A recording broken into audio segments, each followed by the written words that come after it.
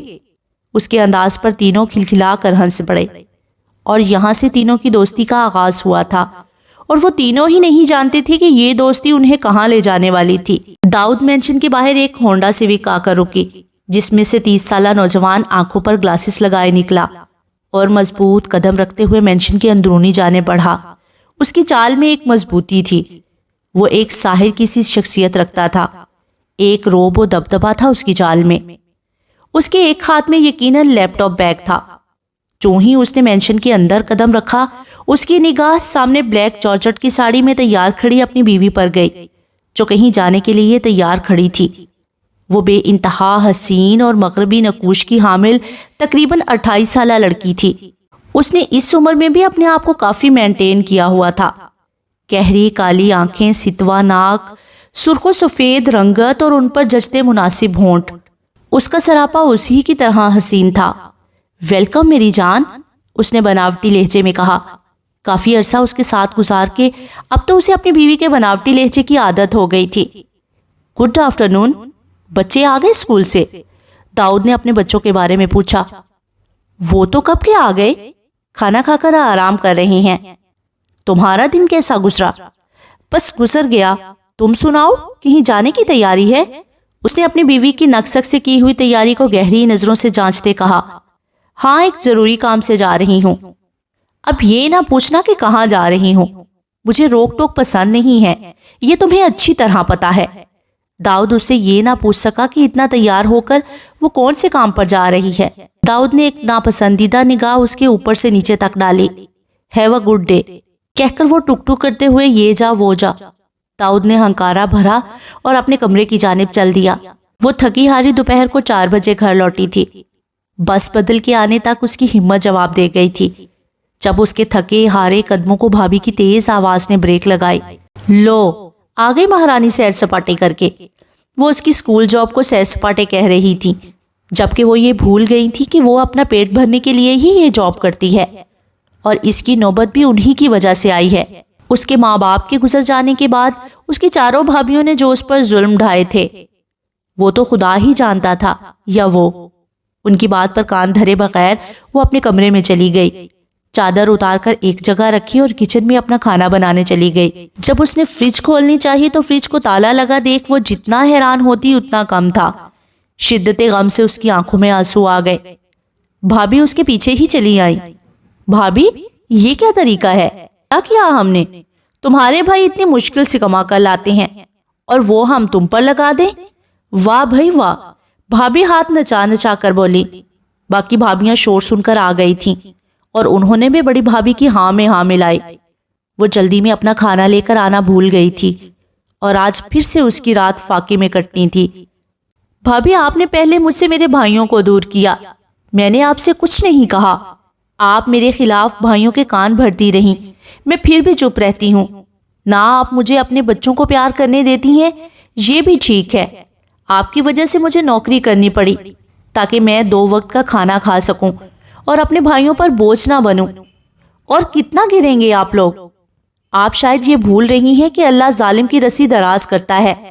ڈریں اس وقت سے جب اللہ آپ کی رسی کھینچے گا اور آپ کے ہاتھ پچھتاوے کے علاوہ کچھ نہیں آئے گا۔ او بی بی، یہ لیکچر جا کر کسی اسکول کے بچوں کو دینا۔ 2 ڈگریاں کیا آپ لے لیں، سر چڑھ کر بول رہی ہے۔ بھابیاں اس کی بات کو کسی خاطر میں نہ لائیں اور اسے دھکے دے کر کچن سے نکال دیا۔ اس نے ایک کرب بھری نظر آسمان کی طرف اٹھائی اور اللہ سے صبر مانگا، اور اللہ تو تمام دلوں کے حال جانتا ہے۔ آج کئی دنوں بعد وجی اس سے ناراض ہوا تھا اور اس کی تو جان پر بن آئی تھی، اس لیے وہ صبح سے ہی وجی کے پیچھے لگی اس کو منانے کی تگو دو کر رہی تھی۔ اس کی تو بھوک پیاس سب اڑ گئی تھی۔ وجی بھی تو اس پر سخت خفا ہوا تھا، اور وجہ تھی وش کے بال کٹانا، جو وجی کو لمبے ہی پسند تھے، لیکن ہماری تیکھی مرچ کو لمبے بالوں سے سخت الجھن ہوتی تھی۔ جبھی وہ عید سے ایک دن پہلے اپنے بالوں کو سٹیپ کٹنگ اور بلو ڈرائی کروا آئی تھی، جبکہ وجی اس کی اس حرکت پر سخت نالاں تھا۔ جبھی صبح سے مکمل بائیکاٹ تھا۔ اب تو وش سب چھوڑ چھاڑ کر سونسو کرنے میں مصروف تھی، اور رات کا کھانا بھی گول کر گئی تھی۔ تب جا کر وجی کو اپنی سویٹ سی منکوہا پر ترس آیا، جو صبح سے بھوکی تھی۔ جی ہاں، منکوہا، کیونکہ وہاج صاحب کا اپنی گڑیا کے بغیر گزارا جو نہیں تھا، سو گھر والوں نے انہیں رشتہ ازدواج میں باندھ دیا۔ تم نے کھانا کیوں نہیں کھایا؟ وہاج نے خفگی بھرے انداز میں سرزنش کی۔ اس میں بھی میرا ہی قصور ہے، خود لاڈ صاحب صبح سے منہ پھلائے گھوم رہے ہیں اور کہتے ہیں کہ کیا ہوا؟ وش نے سوں سوں کرتے اس کی نقل اتار کے دکھائی، جس پر وہاج کو ہنسی تو بہت آئی مگر کنٹرول کر گیا۔ تمہیں جب پتا ہے کہ مجھے تمہارے لمبے بال پسند ہیں تو تم نے کیوں کٹوائے؟ اس کا مطلب تو یہی ہے کہ تم میری بات کو اہمیت نہیں دیتی۔ نہیں، خدا کے لیے وجی ایسا مت کہو، میں تو خود سے زیادہ تمہاری بات کو اہمیت دیتی ہوں، پھر تمہیں ایسا کیوں لگا؟ وش تو تڑپ ہی اٹھی تھی اس کے اداس سے لہجے پر۔ تمہیں پتا ہے وجی، میں نے اپنے نام کے ساتھ تمہارا نام کب سنا؟ نہیں پتا نا؟ یہ تو مجھے خود بھی معلوم نہیں ہوا کہ کب بابا کی گڑیا سے وہاج کی گڑیا بن گئی، اور اس کی پسند میرے لیے معنی رکھنے لگی۔ دیکھو مجھے، کیا تمہیں مجھ میں کچھ میرا نظر آتا ہے؟ وہاج نے اس کو غور سے دیکھا۔ نہیں نا، اب تو میں روم روم تمہارے رنگ میں رنگ چکی ہوں۔ صحیح تو کہہ رہی تھی وہ، اس نے وہاج کے مطابق اپنے آپ کو ڈھال لیا تھا۔ وہاج نے اسے جانثار کر دینے والی نظروں سے دیکھا۔ وش اس کے ایسے دیکھنے پر گڑبڑائی۔ ایسے کیا دیکھ رہے ہو؟ اس نے نظریں ادھر ادھر گھماتے پوچھا۔ یہی کہ اب چچا جان سے رخصتی کی بات کر لینی چاہیے۔ وش کے چہرے پر ایک دم کوسے قزا کے رنگ پھیل گئے، جن کو دیکھتے وہاج نے اس کے یہ رنگ ہمیشہ رہنے کی دعا کی تھی۔ وش نے گلا گھنکارا۔ چلو چل کے کھانا کھاؤ۔ وہاج اسے لیے اٹھا۔ مطلب ناراضگی ختم؟ وش نے غزالی آنکھیں پٹپٹاتے ہوئے پوچھا۔ ہاں ہاں ختم، تم تو میری مت ہی مار دیتی ہو، وہاج نے اس کے آگے ہاتھ جوڑتے ہوئے کہا۔ ایک بات کہوں؟ وش نے بڑے پیار بھرے انداز میں اس کے کان میں سرگوشی کی۔ ہاں کہو۔ وہاج تو اس کے پیار بھرے انداز پر قربان ہوا۔ اس نے جھک کر کہا، اللہ نہ ہاتھ مار دائے تے نہ لت مار دائے، جدوں مار دائے بندے دی مت ہی مار دائے۔ جیسے آپ کی، جلدی سے اس کی گال پر کس کر کے کہتی ہوئی بھاگی، جبکہ اس پیار بھری جسارت پر وہ اسے پکڑ بھی نہ سکا اور ہاتھ ملتے رہ گیا۔ بڑے سے ہال میں پارٹی کا ایک زبردست سا اہتمام کیا گیا تھا۔ ہر جگہ لائٹنگ اور ڈیکوریشن سے حال منور تھا۔ ہر طرف عورتوں اور مردوں کی ٹولیاں کھڑی تھیں۔ یہ سراسر بزنس پارٹی تھی، جہاں کپلز کے ساتھ ساتھ وسیع تعداد کیمرہ مینز اور رپورٹرز کی بھی تھی، جو ادھر ادھر بکھرے مشہور بزنس مین سے ان کا انٹرویو لے رہے تھے۔ جبھی ایک دم ہال میں افراتفری مچی، کیونکہ داخلی دروازے سے جانا مانا بزنس مین داؤد اور اس کی وائف داخل ہو رہے تھے۔ رپورٹرز اور کیمرہ مینز کا جم غفیر ان دونوں پر جھپٹا اور کھٹا کھٹ ان کی تصویریں کھینچنے لگ گئے۔ وہ ان سب کو ایکسکیوز کرتے ہوئے اندر کی جانب بڑھے، جہاں شمس چغتائی کھڑا اپنا انٹرویو دے رہا تھا۔ ان کو آتے دیکھ اس نے کیمرہ مین اور رپورٹرز کو فارغ کیا اور داؤد کی جانب بڑھا۔ کیسے ہیں شمس صاحب؟ داؤد نے اسے مصافحہ کرتے ہوئے کہا۔ آپ کے آ جانے سے آ جاتی ہے چہرے پر رونق، لوگ سمجھتے ہیں کہ بیمار کا حال اچھا ہے۔ اس نے ایک نظر داؤد اور ایک گہری نظر اس کے ساتھ کھڑی بیوی پر اوپر سے نیچے تک ڈالتے ہوئے کہا، جو کہ داؤد کو ضبط کے کڑے مناظر پر لے گئے۔ کیسا لگا آپ کو پہلا ایوارڈ ہار کر؟ شمس چغتائی نے تنزیہ لہجے میں داؤد سے پوچھا۔ یہ تو تم بھی جانتے ہو اور میں بھی کہ ایوارڈ تم نے کیسے جیتا ہے، کیونکہ میں تمہاری طرح لوگوں کو خریدتا نہیں ہوں۔ داؤد کے لہجے میں نہ جلن تھی نہ ہی حسد، وہ بس پرتپش لہجے میں بولا۔ شمس چل بھن کر رہ گیا۔ اتنی محنت کر کے بھی وہ داؤد کے چہرے پر ایک شکن تک نہ دیکھ سکا تھا۔ واقعی کیا اتنا جانتے ہیں آپ مجھے؟ شمس نے طنز کیا۔ ویسے ایک بات تو بتاؤ، یہ اتنے ممبر تم نے اپنی طرف کیسے کر لیے؟ داؤد نے دوستانہ لہجے میں کہا۔ کیا کروں داؤد صاحب، لوگوں کی کمزوریوں پر نظر رکھنا آپ سے ہی تو سیکھا ہے۔ اس نے داؤد کی بیوی پر ایک گہری نگاہ ڈالتے ہوئے کہا۔ اچھا، لیکن مقابلہ تو برابر کے لوگوں میں ہی اچھا لگتا ہے۔ داؤد نے ہنستے ہوئے طنز کیا۔ وہ پچھلے 5 سالوں سے بزنس میں تھا، جبکہ داؤد کو 3 سال ہی ہوئے تھے، اور وہ کامیابی کی منازل طے کرتا چلا گیا تھا، اور 3 سالوں سے لگاتار بیسٹ بزنس مین کا ایوارڈ جیت رہا تھا، جو کہ شمس چغتائی سے ہضم نہیں ہو رہا تھا، اور 3 سال بعد آج وہ رشوت دے کر ایوارڈ حاصل کر چکا تھا۔ ایسا بالکل بھی نہیں ہے داؤد صاحب، اگر مقابل شاطر اور گھاک انسان ہو تو مقابلے کا اپنا ہی مزہ ہے۔ داؤد نے اسے گڈ لک کہا اور آگے کی جانب بڑھ دیا، جہاں سٹیج پر اس کا نام اناؤنس ہو رہا تھا۔ ساتھ کھڑی داؤد کی بیوی کی آنکھوں میں شمس چغتائی کو دیکھ کر ایک چمک آئی تھی۔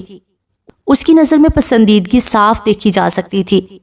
پھر وہ جتنی دیر اس پارٹی میں رہی، اس کی نظریں شمس پر ہی ٹکی رہیں۔ جب سے وہاج نے سنا تھا کہ وش نے اس کے نام کی مہندی لگائی ہے، وہ تب سے ہی ان کے لاؤنج میں بڑا جمان اس کا انتظار کر رہا تھا۔ بظاہر تو وہ چاچو اور اپنے کزنوں کے درمیان موجود تھا، مگر اس کی نظریں وش کو تلاش کر رہی تھی، مگر اس ظالم نے اپنی ایک جھلک بھی نہیں دکھائی تھی۔ اس کی بےتاب نظریں ادھر ادھر اسے تلاش کرتی، مگر ناکام لوٹ آتی۔ آخر چاچو کو اس پر رحم آ ہی گیا اور بولے، برخوردار، وش اوپر ہے، شاید تم اس سے ملنے کے لیے آئے ہو، مگر ہم تمہیں مل گئے۔ چاچو نے شرارت سے اس کی ٹانگ کھینچتے ہوئے کہا، جبکہ سب کے چہروں پر دبی دبی ہنسی نظر آنے لگی۔ وہ جلدی سے اٹھا اور شرمندہ سے سر کھجایا، پھر اوپر کی جانب دوڑ کھڑا ہوا۔ اوپر چڑھتے ہوئے اس نے ایک پلر کے پیچھے سنہری آنچل دیکھ لیا تھا۔ اس کی رفتار میں تیزی آئی، جبکہ اس کی رفتار میں تیزی دیکھ اوپر کا پورشن چھن چھن کی آواز سے گونج اٹھا۔ یقیناً وہ وش کی پائل کی آواز تھی۔ کبھی وہ ایک پلر سے دوسرے پلر تک جاتا، لیکن وہ اس کے پیچھے سے فرار ہو کر نکل جاتی۔ وش، میں آخری دفعہ کہہ رہا ہوں، باہر نکل آؤ ورنہ تمہیں سزا ملے گی، اس نے مصنوعی غصہ ہوتے ہوئے کہا۔ کبھی نہیں، اس کی شرارتی آواز گونجی۔ اچھا جی، تو ایسی بات ہے، اس نے منہ پر ہاتھ پھیرتے ہوئے کہا۔ وہ ایک پلر تک گیا۔ جب وش اس کے پیچھے سے پھرتی سے گزرنے لگی، اس نے فوراً بنا مڑے اس کا ہاتھ پکڑ کر کھینچا اور پلر کے ساتھ لگایا، اور اس کے دائیں بائیں بازو رکھ کر اس کے جانے کی راہیں مسترد کر دی۔ اب بتائیں میڈم، کہاں جانے کی تیاری ہے؟ مجھ سے چھپ رہی تھی؟ وہاج نے آئی برو اچکاتے ہوئے پوچھا، جس کے جواب میں اس نے برا سا منہ بنایا۔